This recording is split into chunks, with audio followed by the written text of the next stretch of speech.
Alara inherited the silence first.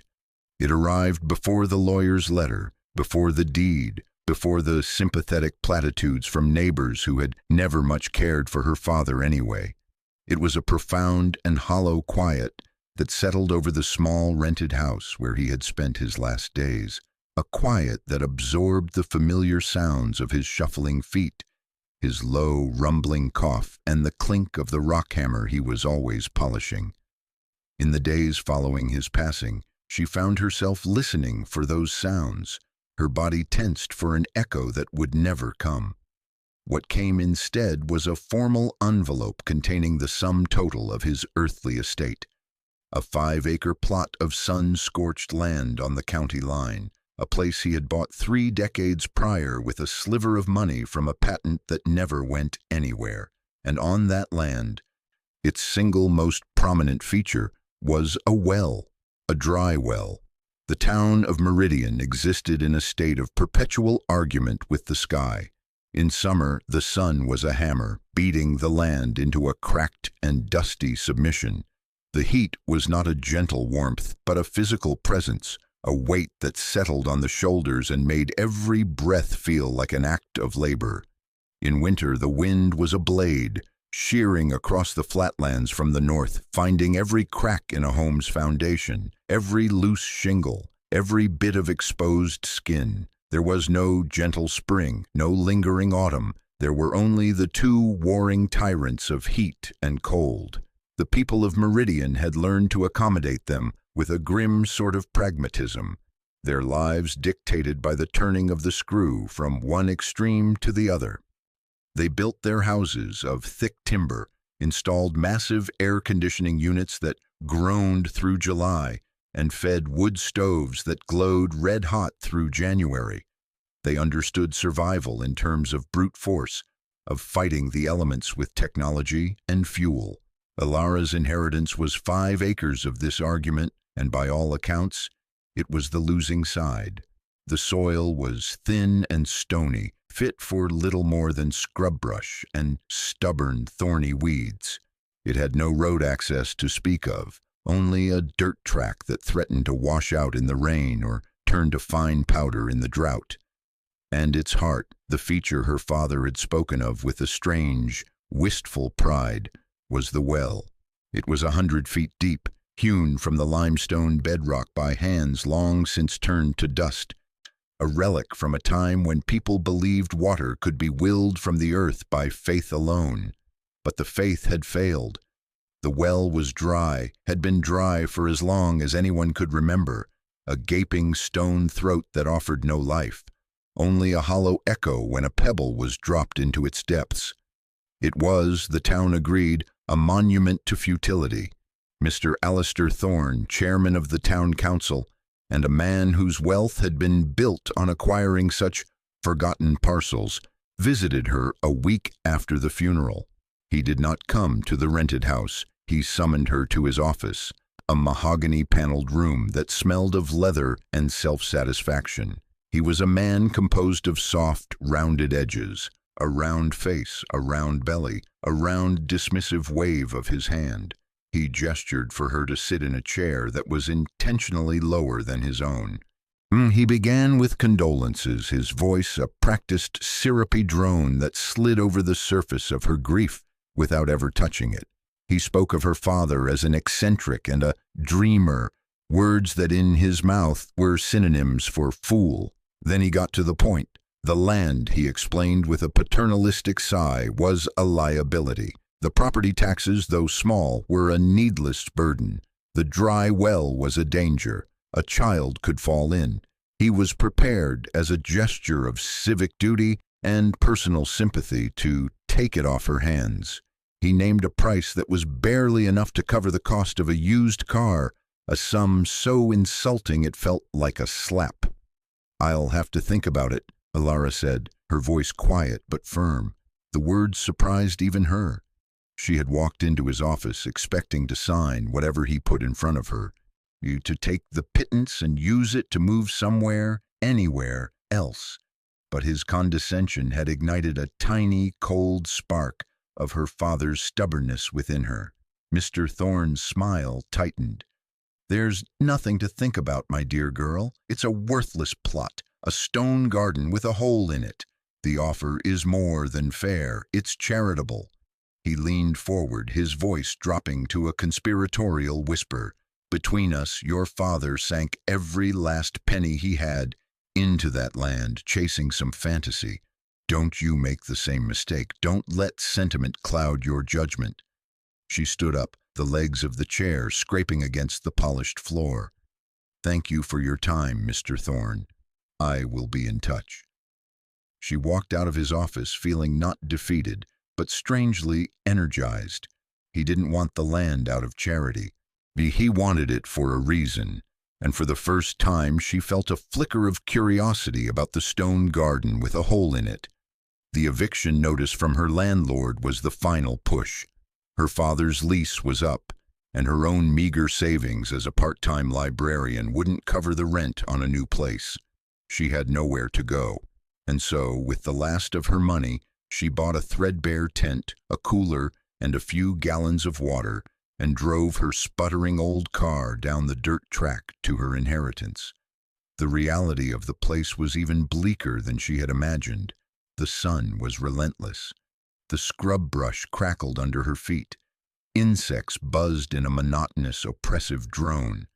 The only shade was a sliver offered by a pair of stunted skeletal junipers, and there was the well.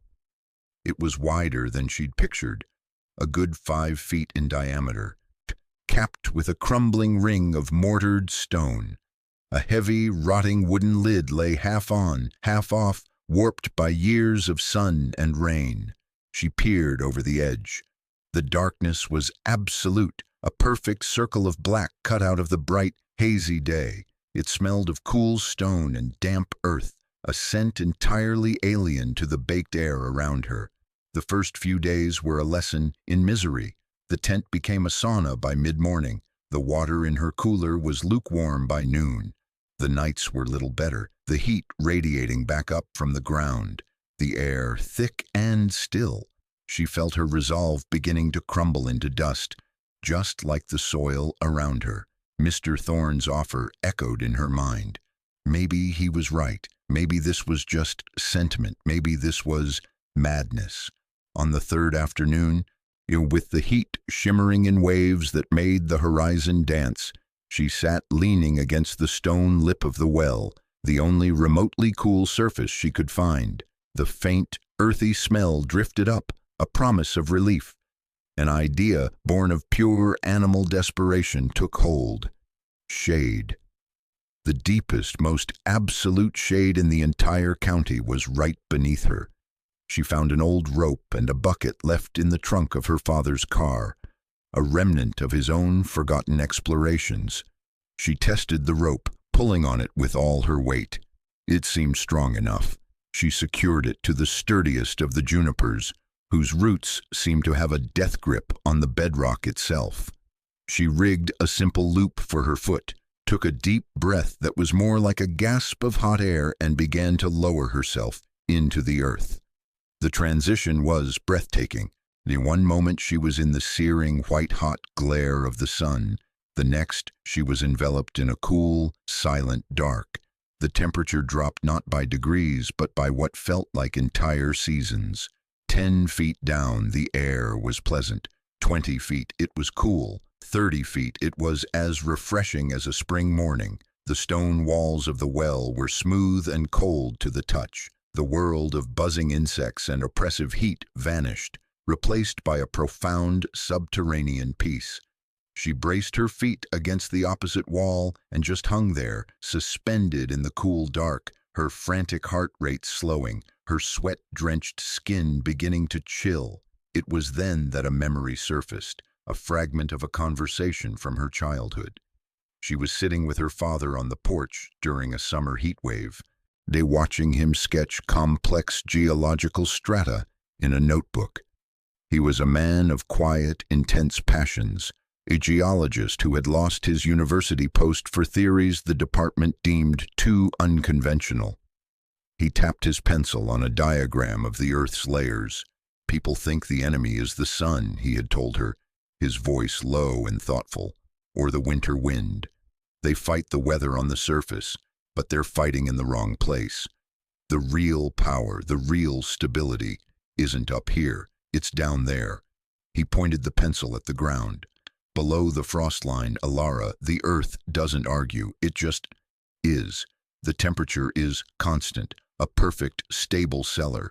The earth's breath, he called it. It's always there, waiting. Hanging in the cool darkness of the well, his words bloomed in her mind, not as a memory, but as an instruction manual. The well wasn't a failure because it lacked water. Everyone had been looking at it the wrong way. Its value wasn't in what it could provide, but in what it was, 100-foot-deep shaft into the earth's constant, stable temperature. She wasn't holding a deed to a worthless plot of land. She was holding a deed to a perfect climate. She climbed out of the well, her body cool, her mind blazing. The oppressive landscape no longer looked like a wasteland. It looked like a roof. The plan that began to form was so audacious, so contrary to every notion of how one was supposed to live, that she almost laughed. She would not build on the land. She would build in it. She would excavate a space around the base of the well, using the well itself as the central access point, a lung for air and a ladder for passage. She would create a home sheltered by the one thing that never wavered, the earth itself. It would be a cellar, a bunker, a tomb to some, but to her it would be a sanctuary. The work began the next day. It was a task of Herculean proportions, a one-woman war against geology. Her tools were rudimentary, a shovel, a pickaxe, and the old bucket and rope. She descended to the bottom of the well, a place that had not seen the sun in a century. The floor was a mix of loose gravel and compacted dirt. She started there, digging, scooping the debris into the bucket, then climbing the rope hand over hand to the surface to empty it.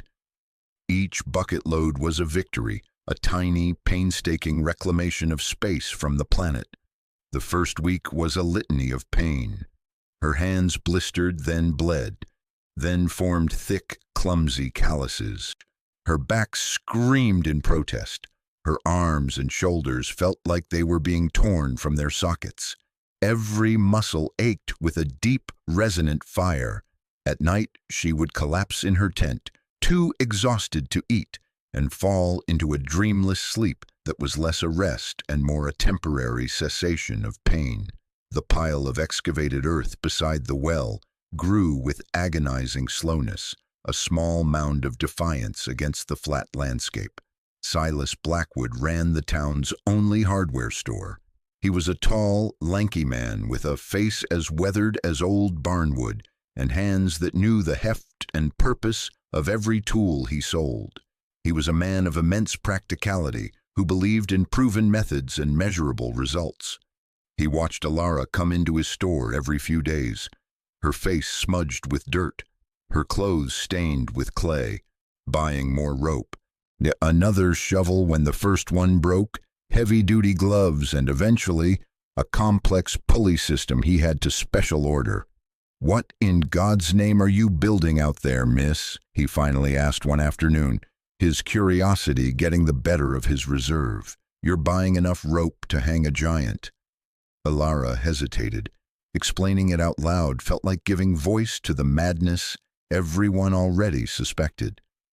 "I'm digging," she said simply. "Digging for what? The whole town knows that well's been dry since the dawn of time. You won't find a drop." "I'm not looking for water," she replied, meeting his gaze. "I'm looking for temperature." Silas stared at her, his brow furrowed. He blinked once, then twice. He opened his mouth to say something, then closed it. He had seen the grief in her eyes weeks ago, the hollowed-out look of someone unmoored from the world. He had heard the whispers in town, the pitying talk about her father's daughter, left with nothing but a hole in the ground. He concluded she had finally cracked under the strain. He simply nodded slowly, a gesture of sad acceptance. "Well," he said, his voice gentle, "be careful down that hole." He gave her a discount on the pulley, a small act of kindness for a woman he believed was digging her own grave, literally and figuratively. The pulley system changed everything. It transformed the brutal labor of hauling into a manageable mechanical process. She could now lift 3 times the weight with the same effort. The work accelerated. After a month of clearing the initial shaft, she began the real excavation, carving out a room from the earth at the bottom. She started small, by a 10 by 10 foot space radiating out from the well's base. The earth was dense, a mix of clay and stratified rock. It was like chipping away at a wall of concrete. Each swing of the pickaxe sent jarring vibrations up her arms. But with every bucket of dirt and stone hoisted to the surface, her subterranean world grew. The rumors in Meridian began to spread, carried on the winds of gossip from the general store to the post office. They called her the Mole Woman. They said she was touched by the sun, driven mad by grief and heat. Children dared each other to sneak out to the county line and peek down the well, hoping to catch a glimpse of the crazy lady in her burrow. Mr. Thorne heard the rumors and saw an opportunity. He drove his pristine truck down the dirt track, parking it in a cloud of dust. He found Alara at the surface, winching up a bucket of limestone chunks. He didn't bother with pleasantries this time. He surveyed the growing pile of earth, the elaborate pulley rig, and the sweat-soaked woman operating it, and his lips curled into a sneer of disgust. "This is what you're doing? Playing in the dirt? This is a disgrace, an eyesore, and it's dangerous. You're undermining the very ground you stand on. As a concerned citizen and a member of the council, I cannot allow this to continue." "You are on my property, Mr. Thorne," Alara said, her voice even, though her hands trembled with rage and exhaustion. "Please leave. I'm trying to help you, girl," he boomed, his face turning a blotchy red. "I made you a generous offer. Now you're making a fool of yourself and devaluing all the property around here with this project. I'll be speaking with the county inspector. There are ordinances, you know, rules about unapproved structures." He got back in his truck and sped away, leaving her in a choking cloud of his self-righteous indignation. The threat galvanized her. She worked with a frantic, desperate energy, racing against the bureaucratic gears she knew Thorne was setting in motion. She learned the language of the earth. She saw how a layer of shale provided a natural ceiling, how a vein of hard clay made for a stable wall.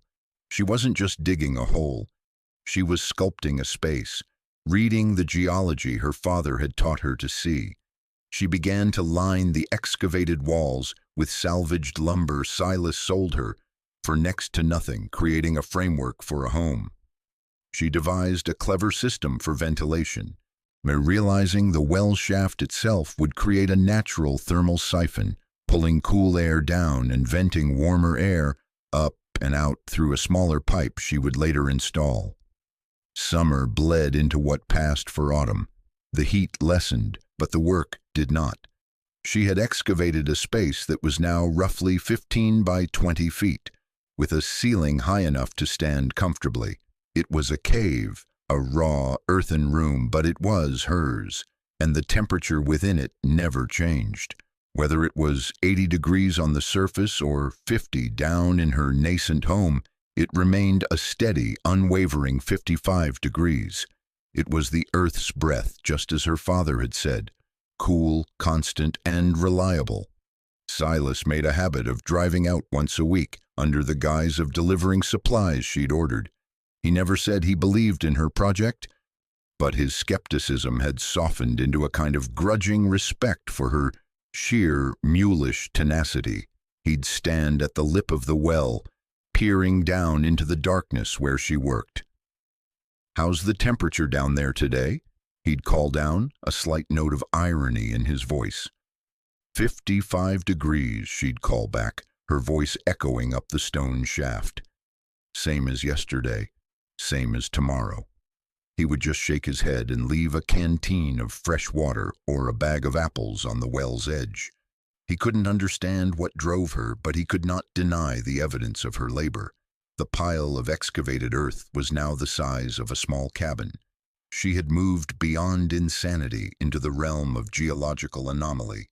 Winter announced its arrival not with a gentle frost, but with a snarling, bitter wind that came down from the north like a pack of wolves. The first snows came, dusting the brown landscape in a thin layer of white.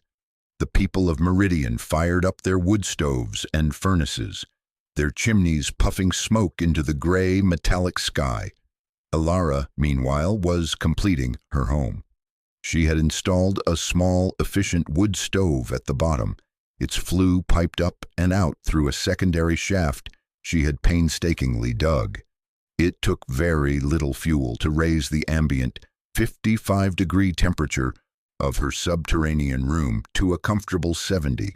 She had hauled down a cot, a small table, and her books. She had a sealed pantry stocked with canned goods. Using heavy plastic sheeting, she had even created a rudimentary greenhouse area near the base of the well shaft, hoping to use geothermal heat and reflected light to grow vegetables year-round. Mr. Thorne had not been idle. The county inspector, a man who owed Thorne several political favors, had paid a visit. He had looked at the hole, the pile of dirt, and the pulley, and had written up a citation for unauthorized excavation and construction of an unpermitted subterranean dwelling. A court date was set. Thorne was certain he had her trapped.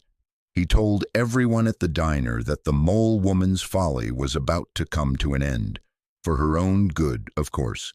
Then the storm came. The forecast had called for a significant winter event, but what arrived was something else entirely. It was a meteorological monster, a polar vortex that shattered a century of records. The temperature plummeted to 20 below zero, with wind chills that made it feel like 50 below. The wind howled with a freight train's fury.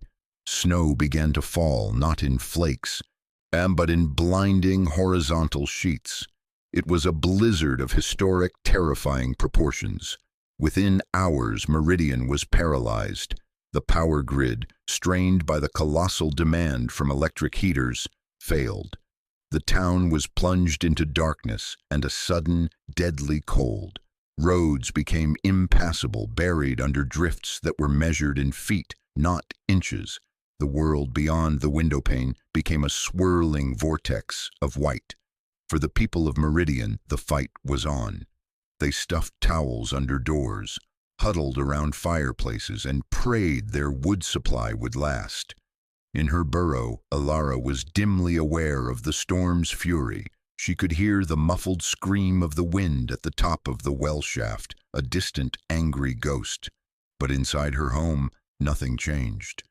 The earthen walls, 30 feet thick in every direction, they were impervious to the wind and the cold. The temperature held at a perfect, stable 55 degrees. Her little wood stove puffed out a gentle, radiant heat, consuming only a few small logs every few hours. She sat at her table, reading a book by the light of a kerosene lamp, warm and utterly secure. She ate a simple meal of soup and bread, the silence of her home a stark contrast to the elemental chaos raging just a few dozen feet above her head. She was not just surviving, she was comfortable. She was, for the first time in a very long time, at peace. Silas Blackwood's situation was dire. His old farmhouse, built by his grandfather, was losing its battle with the storm. Despite a roaring fire, the cold seeped through the walls.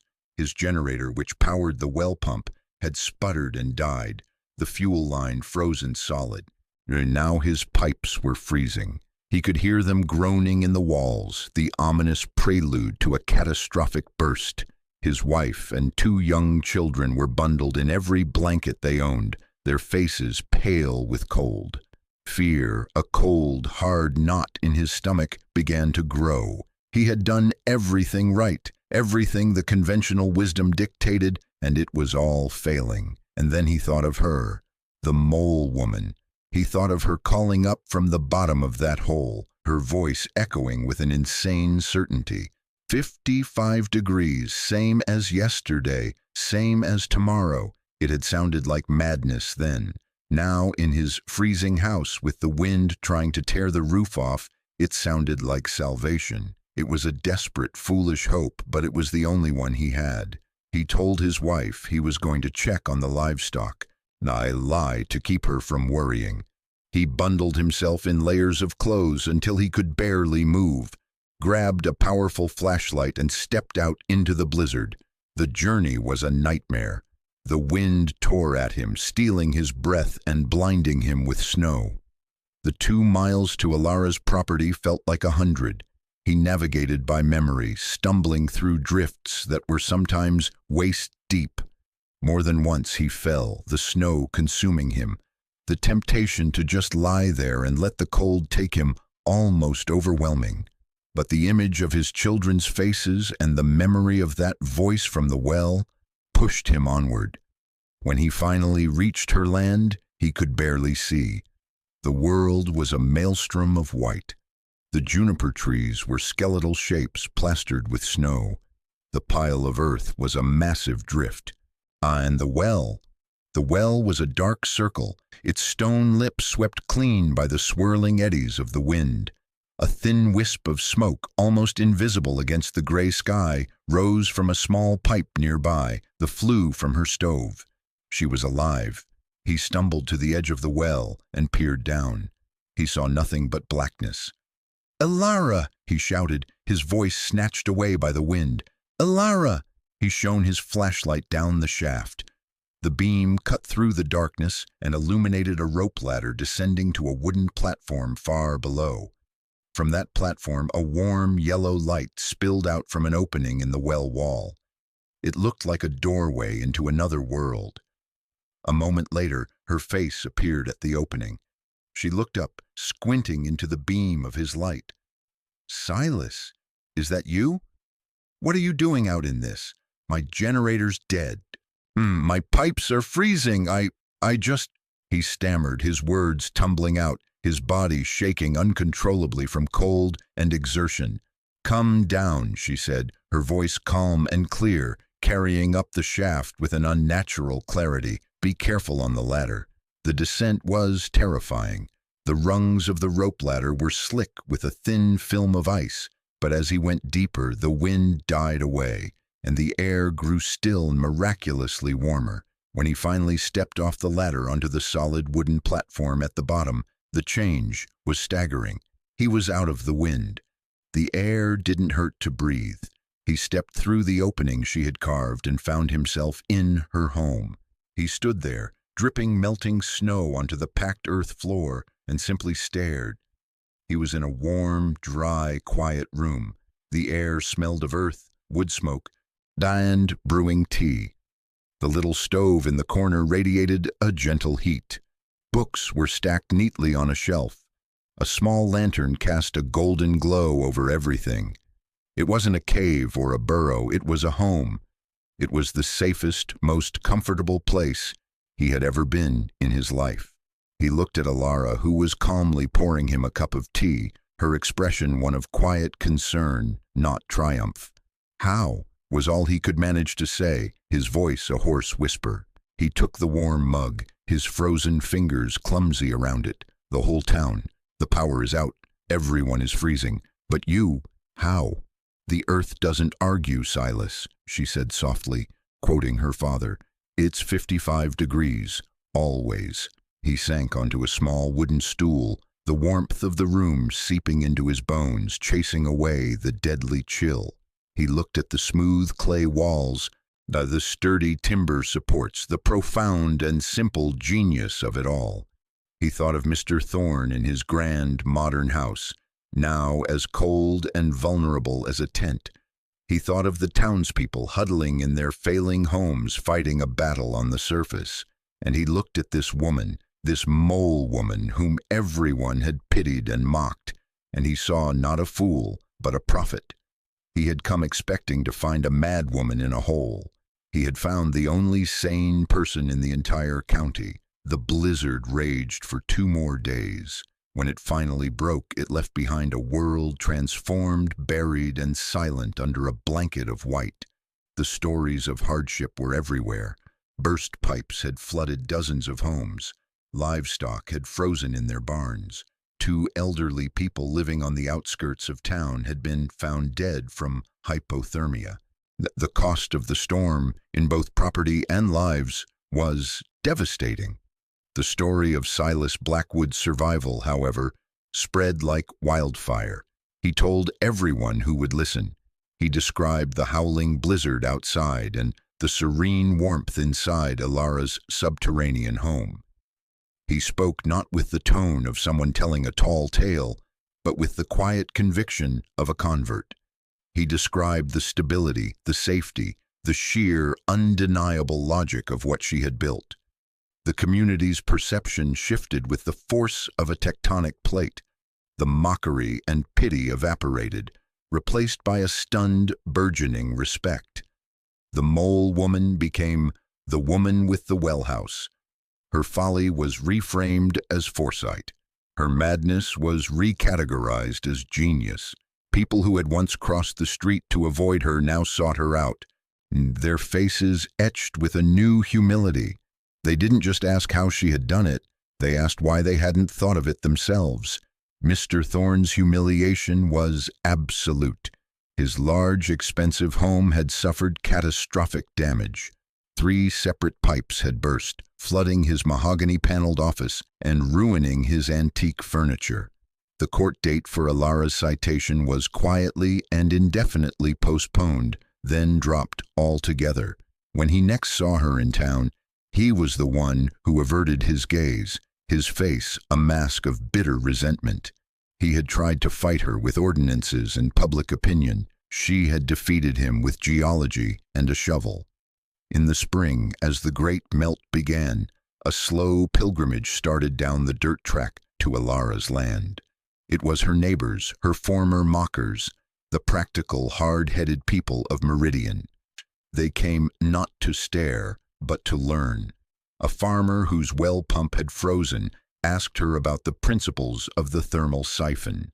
A young couple who had lost their roof to the wind asked about the structural integrity of earthen walls. Silas was her first and most vocal disciple, bringing people to her, explaining the basic concepts, and then stepping back to let Ilara, the true expert, speak. She never gloated. She simply answered their questions, sharing the knowledge her father had given her, knowledge she had proven with her own 2 hands. She never sold the land. Instead, her 5 acres became a kind of informal school.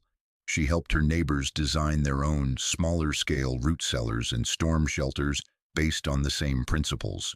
The well house became the new standard, a benchmark of safety and ingenuity. The idea, once an object of ridicule, was absorbed into the local wisdom. To be prepared for a Meridian winter no longer just meant having enough firewood. It meant having a place to go that was deep. Years passed. The world above continued its argument with the sky, the summers growing hotter, the winters more unpredictable. But beneath the surface, a new kind of security had taken root. Ilara lived out her days in the quiet warmth of her home, her life a testament to a different kind of wealth. It was not the wealth of property or bank accounts, but the wealth of understanding. She had inherited a dry well and a piece of forgotten wisdom, and with them she had built a life of unshakable peace. The story of the woman who built her house in a well became a local legend, a tale told to children to teach them that value is often hidden, and that the most brilliant solutions are sometimes buried right under our feet. It serves as a quiet reminder that the world is full of answers, waiting patiently in the silence of the earth for someone willing to listen. It is a story about the courage it takes to look foolish, to pick up a shovel when everyone else is pointing and laughing, and to trust in the slow, deep, and unchanging wisdom of the ground beneath us. It proves that sometimes the greatest inheritance isn't something you can see, but a way of seeing the world that no one else can.